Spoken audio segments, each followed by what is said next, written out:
The night Daniel Reed walked into yet another cafe pretending to be someone he wasn't, his hands were shaking, not because he was nervous about the date, but because he was tired of lies, tired of watching people's eyes change the moment they learned who he really was. A tech millionaire by day, a widowed single father by night, and on blind dates, just Daniel, a man who said he was between jobs, counting every dollar. He did it to protect his son, to protect himself.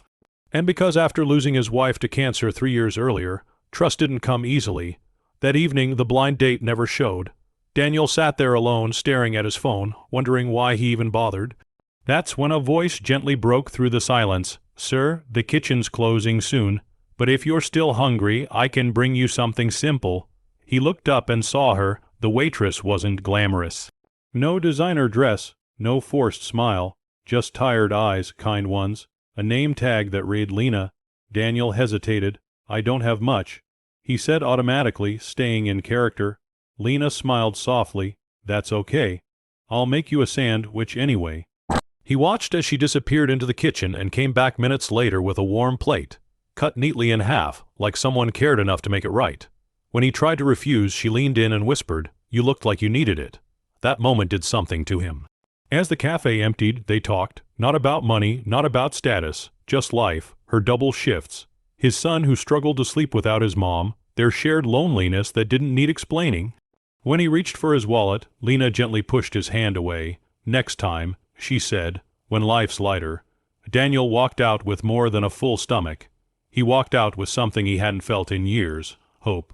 Over the next weeks, he kept coming back, always broke, always honest about his struggles, and every time Lena treated him the same. Sometimes she slipped him an extra cookie, sometimes she just listened. Then one night, as he stood to leave, he overheard her arguing with her manager. "I can't take the promotion," she said quietly. "My mom needs care, and the tips help more than the title." Daniel froze. That was the moment. The next morning, Lena was called into a private meeting, expecting to be fired. Instead, Daniel stood there, not in worn jeans, not pretending anymore. The truth came out slowly. His company, his wealth, the reason he hid it. The reason he tested the world to see who stayed kind when nothing was promised. Lena's eyes filled with tears, not of anger but understanding. "You never had to pretend with me," she said. "I know," Daniel replied. "That's why you're the one." He didn't offer her money. He offered partnership, stability for her family, a chance to help others the way she helped him, without expecting anything back. Months later, Lena wasn't just part of his life.